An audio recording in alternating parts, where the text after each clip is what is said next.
MS Dia Preview, informação até você. Nesse programa eu trago aqui o Allan Kaká, um jornalista, mas não só um jornalista, um pensador também. E o papel do pensador é fazer as pessoas pensarem. É alguém que metaboliza muito bem o cenário, analisa as coisas. A gente vai falar aqui sobre o momento da política atual brasileira, pós-verdade, jornalismo e muito mais. Se eu fosse você, eu ficava no vídeo, porque é uma excelente conversa. Muito mais que uma entrevista, é uma excelente conversa.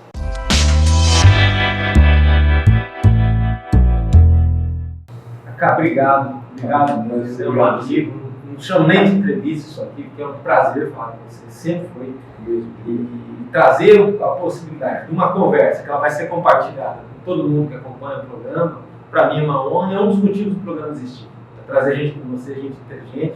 Eu acho que o diferencial seu sempre foi alguém que escolhe parar para analisar o cenário. Eu acho que todo jornalista deveria fazer isso, principalmente da área política. E você faz isso com muito critério. Você lê, você compara, você analisa. E é o que está faltando no universo de hoje. Porque sem isso, vem uma polarização superficial. E na polarização superficial, o centro do debate das coisas, a solução, acaba não acontecendo. E isso, independente de ideologia, independente de qualquer situação. Política é uma arte inteligente, arte do diálogo, do convencimento e de buscar o melhor para a sociedade. Você sempre primou por isso. Acima de qualquer opção sua. Parabéns. Por isso você sempre está envolvido em projetos inteligentes e de vanguarda. Então eu faço questão até de deixar isso bem registrado aqui, por que você está aqui e por que eu sempre te desejar muito sucesso e te ver como alguém diferente. Não, e assim, para começar eu digo o seguinte, é bom estar aqui com você porque a gente sai do grupo do Zap, né? A galera tá, todo mundo aí, todo mundo tem que estar mesmo no grupo do WhatsApp, discutindo, falando sobre política, mas o problema é que o processo comunicacional, a narrativa, ela está sendo entrecortada, ela não se está dando tempo para se construir uma narrativa. Alguém fala alguma coisa, alguém desmente, aquilo vira fake, é fake e pronto, acabou, não existe a possibilidade de você continuar um diálogo sobre aquilo ali. E aí a autoria morre, né? Porque assim, o difícil que a gente pega numa época passada, você pega os grandes autores da literatura, eles escreviam, botavam a obra deles à disposição, às vezes depois de mortos, que eles encontravam conhecimento, porque demorava, alguém tinha que ler aquele livro, contar para alguém, sugerir, era todo um processo mais lento. Hoje a internet, você posta um negócio, milhões de pessoas já vêm naquele determinado momento, e você não precisa ir muito longe na mensagem. E acaba dando uma impressão de superstar, popstar para a autoria. Isso acaba invadindo todas as áreas, inclusive áreas que exigem um papel, uma importância que você dá, por exemplo, a informação, mas que a maioria das pessoas não dá. Isso refletiu muito na eleição passada, determinou as esferas de governo na eleição passada, e hoje a gente vê os reflexos disso. O próprio governo não tem uma identidade muito clara, um sentido muito claro, e também acaba tendo consequências na economia. Você cada vez muda para pior. Você vai ter consequências em todas as áreas da vida humana, da sociedade. Você sabe, não é novidade para ninguém que me conhece, para quem não me conhece eu já vou dizer claramente.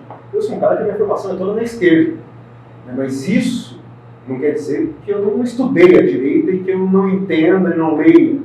E ultimamente eu tenho me debruçado muito, por exemplo, sobre Adam Smith, que é o pai do liberalismo econômico. E para você falar em liberalismo econômico, em livre mercado, você primeiro precisa deixar livre todas as outras áreas da vida humana. A sexualidade, a religiosidade. Você não pode impor nada a ninguém. Todo mundo tem que ser livre para fazer as suas escolhas e para expressar essas escolhas. O problema é que você quer dizer para as pessoas que isso não pode, mas o livre mercado pode. O livre mercado é a consequência de todas as outras liberdades anteriores, os direitos civis. A gente está vivendo uma era que, assim, existe o pós-verdade, ficou muito claro ali na última eleição, informação não o que eu tenho na palma da minha mão chegou para mim, é o que vale, mas ele se veio da onde, qual é a procedência disso? Nem pós-verdade, é auto-verdade. Auto-verdade. Auto-verdade. E a própria situação do pós-emprego, né? Porque essa reforma que teve o trabalhista, que foi um ensaio de reforma que pode vir outra mais dura até, ela coloca talvez o trabalhador numa situação muito hipossuficiente, mais hipossuficiente ainda, de acordo, de trato com quem emprega. E muitas vezes, às vezes, quem emprega também está numa situação hipossuficiente perante o mercado. Né? Como lidar com isso? Porque a escala social, ela não pode ficar em segundo plano nas coisas, seja na direita, seja na esquerda. Não, Você, como alguém que olha muito bem o cenário, e até você fez questão de falar da tua ideologia, mas a maioria dos caras que são como você também são de esquerda. Então tem algum motivo para isso, talvez. Né? Alguém que escolhe ser um pensador, e o pensador, o papel dele é fazer as pessoas pensarem, acaba indo para a esquerda, não sei lá, de Carvalho, que optou pela direita, você não é astrólogo também e tal, tudo. Eu até gosto de signo, mas eu prefiro os arquétipos de Jung. Mas não deixa de ser um contraponto também. Às vezes ele fala algumas coisas que eu acho desnecessário, mas assim, pelo menos é um contraponto. A esquerda... Eu acho que é... Desculpa te interromper. Sim. Vamos a Marx. Vamos voltar um pouco. Vamos voltar um pouco. Marx, ele é usado na economia por todos os lados. Sim. Até para você fazer programas de direito, governo de direito, programas econômicos de direito, você precisa estudar a obra de Marx, saber muito bem a obra de Marx, porque é materialismo histórico. Sim. E é dialético. E aí que eu acho que mora no negócio. Morreu a dialética. Você precisa da tese, da antítese, e aí conseguir construir com isso uma síntese. Isso é socrático, isso dos gregos antigos, né? Não é novidade para ninguém, não foi Marx que tirou da cabeça dele há 200 anos atrás. Você precisa ouvir, você precisa dizer, mas nós dois precisamos chegar a uma conclusão sobre isso. Isso não tem comunicação. Senão não tem processo comunicacional, não tem nenhum outro processo humano. Sincronização. E por isso, quando você fala de pós-verdade, eu já falo de auto-verdade, porque é isso. Eu não quero nem ouvir o que você tem a dizer, e se eu ouvir o que você tem a dizer, é só para te rebater. E sem profundidade, aprofundamento, sem teoria, sem... Então, mas assim, nessa última eleição a gente teve uma figura que ganhou, alguém que não era uma novidade, já tinha sido parlamentar durante muito tempo no Congresso Nacional, não tinha muitos projetos aprovados, era uma raridade a apresentação de projetos até, e no caso, alguém que optou por ser um Glasnost, quer dizer, ir no pé no chão ali, apertando a mão das pessoas para se tornar presidente da República. Fez isso durante 4 anos, indo no aeroporto, apertando a mão das pessoas e chamando pelo nome. Coisa que vereador faz, que... político, né? Vamos mudar o nome. Não, mas perfeito. Mas é uma tática que é impossível de você conseguir ganhar um país de 200 milhões e tal. Mas aí veio a facada, e aí todo mundo paralisou por 2 semanas. Todo mundo que eu falo, os adversários dele. Ninguém soube lidar com aquela situação. Sim. A esquerda não soube vencer o Bolsonaro, ou acreditou que aquilo ali era uma coisa muito difícil de acontecer, porque ele sai ali da segunda divisão da esfera política brasileira para se tornar líder das pesquisas e se manter daquela maneira, ignorando qualquer plataforma de campanha tradicional, indo só pelo WhatsApp, dando-se TV, dando-se debate, dando-se tudo. Demorou para acordar e para tentar levar, vamos botar assim, sem ser ofensivo com o lado da direita, mas assim, levar um pouco mais de inteligência para o debate. Demorou para poder conseguir isso? Olha, primeiro a gente tem que perguntar assim, qual esquerda que perdeu? Quando a gente fala em esquerda, a gente está falando de um espectro político ideológico. Esquerda, o PSDB principalmente. Né? Você fala de espectro político ideológico que vai aí de alas do PSDB a PSTU, PCO, PCE. Sim, e o Brasil é isso, né? Ele está estratificado em várias regiões, mas talvez às vezes falam a mesma coisa. E às vezes não falam a mesma coisa, não conversam entre si, tanto que você tem no segundo turno aí o Ciro Gomes indo para a França dar uma passeada. Mas ele foi ego, né? Foi ego, mas também foi um ato político e tem esse ato político dele tem um porquê. Não é só ego ferido. Se a gente tratar o Ciro Gomes como um bebezão, como foi a Aécio em 2014, não é a mesma configuração de... Mas eu falo com o ego, sabe por quê? Porque o Ciro é um baita economista, um cara muito inteligente, um ministro, é um cara que é palestrante, fantástico. Mas ele se viu limitado naquele discurso muito pequeno que ficou a eleição passada. E ele não tinha como desenvolver, não tinha espaço para desenvolver. Então ele ficava naquela situação do SPC e tudo mais. Eu estou me coçando aqui, porque ele fala o seguinte, a gente falou de pós-verdade, falando até do pós-emprego, mas ele tem o pós-Moro, tem o pós-Lula, e o Lula pode até daqui a pouco já está livre.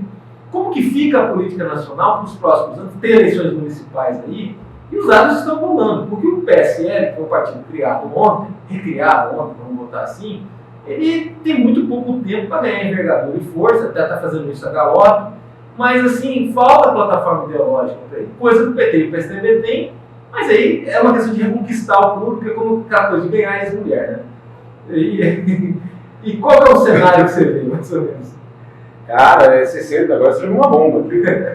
Mas vamos lá. Bom, primeiro, o PSL é uma quantidade de interesses pessoais. Assim, é engraçado que o PSL acaba sendo um microcosmo do que é o MDB. O MDB é um partido de cacique com interesses microcosmos regionais, interesses muito difusos, mas que se comporta de maneira mais ou menos homogênea, sempre se comportou, né, em prol de um projeto, se é do governo, sou do governo. Sim. Esse sempre foi o MDB.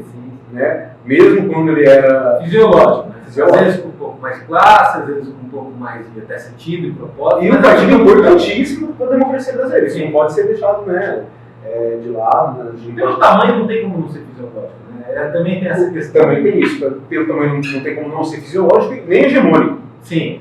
Acusam muito, por exemplo, o PT de hegemonismo na esquerda, mas olha o tamanho do PT. Sim. Né? É uma questão gravitacional. Sim. É física, não é nem política, é outra coisa. Mas, caramba, você fez uma pergunta, agora então vamos lá. Pós-muro. Você tem uma tese muito interessante, até da questão do Moro, comparando com o Robespierre. Realmente, a gente não tem mais o herói. É uma questão de tempo, de se perceber isso, sem desvalorizar ele, mas é muito claro. Eu vou citar a Brecht, né? Sim. Uma maldita nação que precisa de heróis. Sim. O nosso grande problema foi precisar, e ainda precisar de heróis. E quando você precisa de heróis, você precisa de vilões. Quando você precisa de vilões, você precisa também de anti-heróis. Sim. Né? Esses dias, mal e porcamente, a gente estava brincando, comparando nos grupos de WhatsApp aí, mas com muita discussão política. Vocês mandar um abraço para o amigo Joel Silva, né? Marcos Afonso também mandou um abraço para você. A gente estava discutindo ali, aí eu lembrava da figura do Harvey Dent no filme Batman, o Cavaleiro das Trevas. Sim. O Batman, no caso do Bruce Wayne, ele fala que vai se retirar, vai aposentar o Batman, porque finalmente surgiu o herói que Gotham precisava, porque ele não precisava ficar nas sombras, né? E todo mundo precisa nada, que é também uma questão muito perigosa dos heróis. Para os heróis de pés de barro, né? Não é disso. E o Harvey Dent se mostrou não ser uma figura tão centrada até duas caras. Sim. Bom, quem assistiu o filme, quem não assistiu, assista. Não vai. Mas assista com esse olhar, não é um filme de herói qualquer não, ele tem uma densidade política e filosófica. É um filme que você torce pro Coringa, né? Também tem essa questão. Pô, vai torcer pro Coringa, um absurdo vilão. O Bolsonaro, de certa forma, foi chamado de meu malvado favorito por muita gente, colocado essa questão. Então, os arquétipos, eles às vezes a gente acha que dominam, mas eles dominam muito também a população, né? Eles estão presentes, como eu brinquei no começo, que eu falei, eu prefiro os arquétipos de Jung aos signos por isso, porque nós, né, somos introjectados disso aí, e a gente divide 2, 3, 4 arquétipos. Né? E não dá para colocar ninguém como vilão e ninguém como herói. Não existe esse maniqueísmo. Eu acho que o mais importante para a gente começar a reabrir a arena de debates, a ágora, né, política, é esquecer esse maniqueísmo de bem e mal. Em política não tem bem e mal. Né? É muito complicado você falar em bem e mal. Existem os tons de cinza. Né? Entre esses tons de cinza, tem alguns que são visíveis e outros invisíveis aos olhos humanos. Né? Infra e ultravioleta, infravermelho e ultravioleta. E a gente precisa... É muito dinâmico. Muito dinâmico. Muito dinâmico.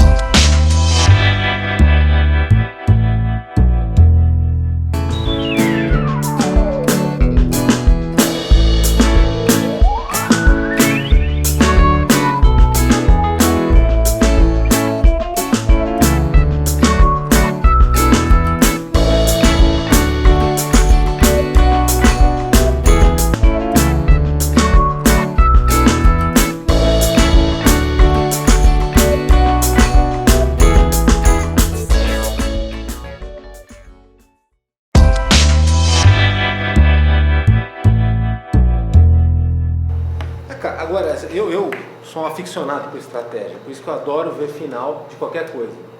Até final de cricket, se estiver passando, eu vou parar para assistir para tentar ver a estratégia de quem venceu, de quem perdeu e tudo mais. E o maravilhoso da estratégia, diferente do mundo virtual que a gente fala tanto, tal, tudo, é que ela se baseia em validação. Sim. É o que se valida, o que se traduz, porque ela precisa de uma realização né? E é nesse ponto que eu quero chegar para a próxima pergunta.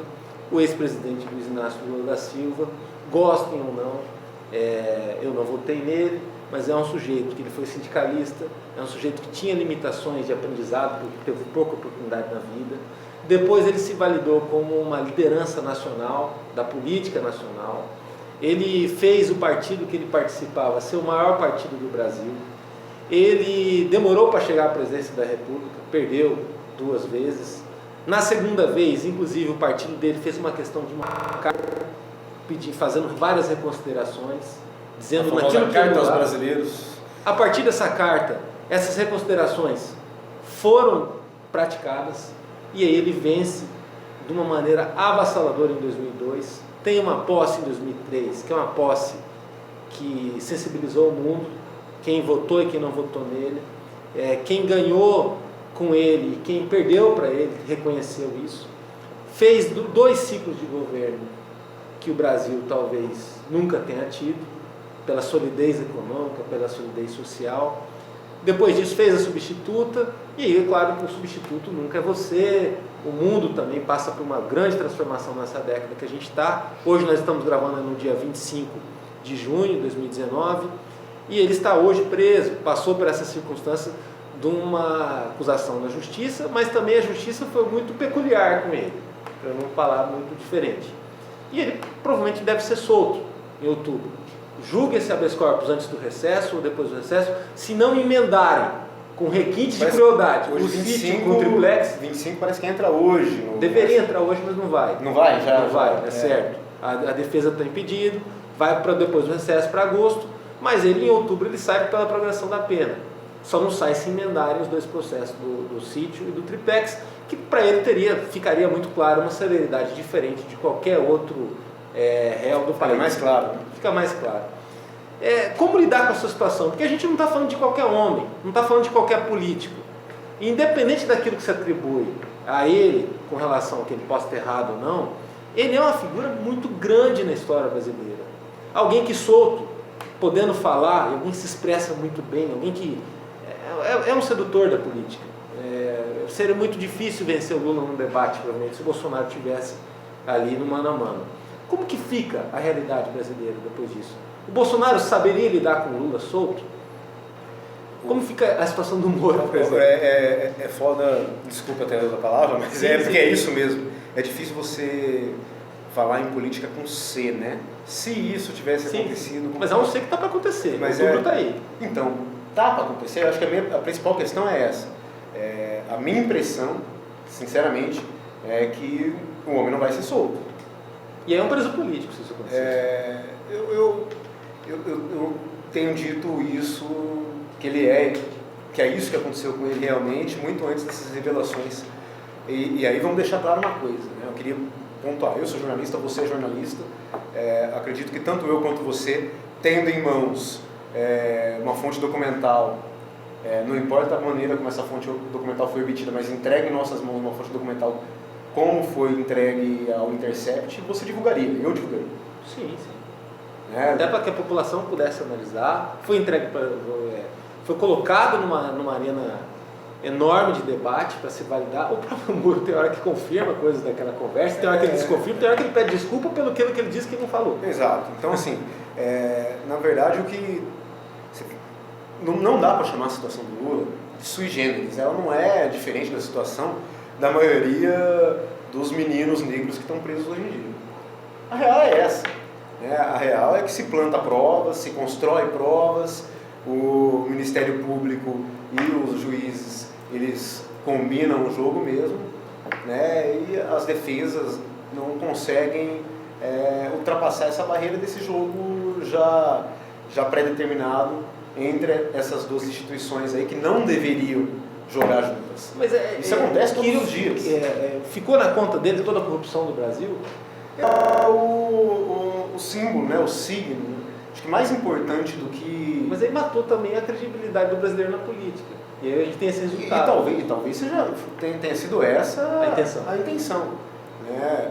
O Ciro Gomes, ele dá uma entrevista, não lembro qual veículo que foi, mas lá no Nordeste, que ele foi muito criticado. O Ciro Gomes, ele fala o seguinte: o judiciário brasileiro precisa voltar para a casinha. Na época foi um bafafá tremendo. Como assim? O judiciário está fora da casinha? Bom, o judiciário brasileiro está fora da casinha mesmo. Politizou Ele bastante. está extrapolando as suas funções, ele está legislando e ele está executando. E não é de hoje, é desde há algum tempo. E inclusive utilizando medidas e leis que foram aprovadas na era PT, por Lula e por Dilma. Sim. Nisso a Dilma também ela não teve controle da situação. Agora, com o judiciário mandando tanto, sendo tão forte, mais forte do que deveria, vamos colocar assim, ele precisa de um chefe do executivo, um presidente da república alienado, que vai falar de Fórmula 1 quando todo mundo está falando de presidência, alguém que evite certos assuntos para falar de Golden Shower, ou que não tenha noção de economia e dependa do Poço Ipiranga. Qual que é a questão em si? A gente sempre... Porque aí fica um casamento perfeito. Então, é isso que me pergunta, perfeito para quem, né? Porque em algum momento esse personagem pueril, ele vai ser percebido. O rei tá nu. Sim, e uma hora chamou de rainha da Inglaterra essa semana. Uma hora alguém vai dizer que o rei tá nu. Né? Vai apontar e dar risada e todo mundo vai ser obrigado a confirmar. Né? O problema é, em se confirmando isso, os outros atores vão ser obrigados a mostrar que roupa estão vestindo. Sim. Até porque ele indo para a prancha, ele coloca todo mundo na prancha. Acho que essa situação toda, todo mundo, no caso dessas esferas de poder, preocupado. E ele é um cara que não se cuida muito e que também não se valida. Às vezes tem umas situações hoje nessa polarização, mas estão torcendo contra o Bolsonaro e tal. Não, pelo contrário, estão todo mundo torcendo para o Bolsonaro, porque ele está lá. Agora, até agora não foi e não faz os mínimos esforços para ir bem, né? Isso a gente está com 6 meses, vai fazer 6 meses de governo agora, é isso? Sim. E geralmente é o período em que os presidentes têm mais poder força de fogo, mais Sim. força, poder porque eles estão ratificados e empoderados pelo voto popular, né? É como se a população desse uma anuência a tudo que ele pensa, todo o programa de governo dele, e no final das contas não é isso que está acontecendo nem de longe. Ele não está conseguindo passar. Agora falando em cima disso, por exemplo, o Bolsonaro, muito se comparou com o Trump no passado. Eu acho que não tem nada a ver, porque o Trump tem outra figura e o Trump fala menos besteira e é mais objetivo, mais vertical nas políticas econômicas e de soberania do país dele, até porque também é uma supernação. Agora, o Matteo Salvini, da Itália, vice-primeiro-ministro, ministro do interior, que não é o presidente, flerta muito com o Bolsonaro, parecido, usa camisinha no futebol no discurso e tudo mais tal. Talvez a gente sentiria menos se o Bolsonaro fosse um vice, por exemplo, ou um presidente do Congresso. O fato de ter ele como presidente do executivo e ter esse vácuo, porque fica um vácuo. Quando ele não assume a formalidade do poder, fica de certa forma um vácuo para o Maia ter que exercer isso, ou para o Judiciário ter que exercer isso. Não se pensou nisso? Ou para o Poço Ipiranga, né? O Poço Ipiranga também. Né? O Judiciário no Brasil, ele é uma casca, né? Ele é um poder à parte que, pelas próprias configurações de ter que, para você ser juiz, você ser concursado, tudo é muito estável, né? Ao contrário de outras democracias em que o juiz é eleito pela população, não tem essa prerrogativa de estabilidade. Né? Então, você entrou para o judiciário, você se transformou em juiz, passou a ser juiz, você é juiz o resto da vida. Sim, é um semideus, né? Se vier desembargador, é Deus. A verdade é essa. Então, por essa própria característica, o judiciário, ele no Brasil, ele se comporta de uma outra maneira extremamente corporativista. Né?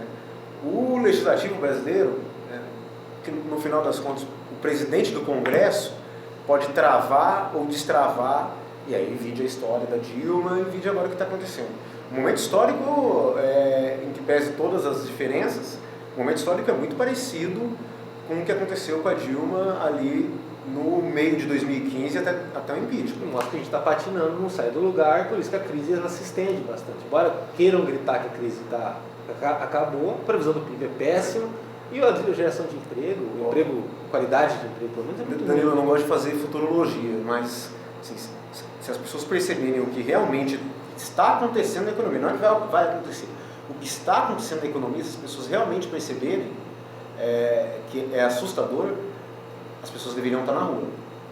Tá na rua protestando muito fortemente porque a economia está bancarrota. Não se engane com Bolsa de Valores. Bolsa de Valores não tem nada a ver. É outra realidade. A economia deles lá no mercado financeiro não é a nossa economia do dia a dia, doméstico, de pagar as contas, água, luz, telefone, os boletos. Nós estamos beirando o precipício. E não tem corda de salvação. Obrigado. Vamos terminar sem a corda de salvação para fazer as pessoas pensarem. Muito obrigado pela vinda. Obrigado a você mais uma vez pelo convite. Você está sempre convidado e tal. Parabéns, cara. E obrigado por ter essa postura corajosa. MS Dia Preview, informação até você. Acompanhe nosso trabalho www.msdia.com.br, lá no Facebook, só ir na fanpage MS Dia. Um abraço.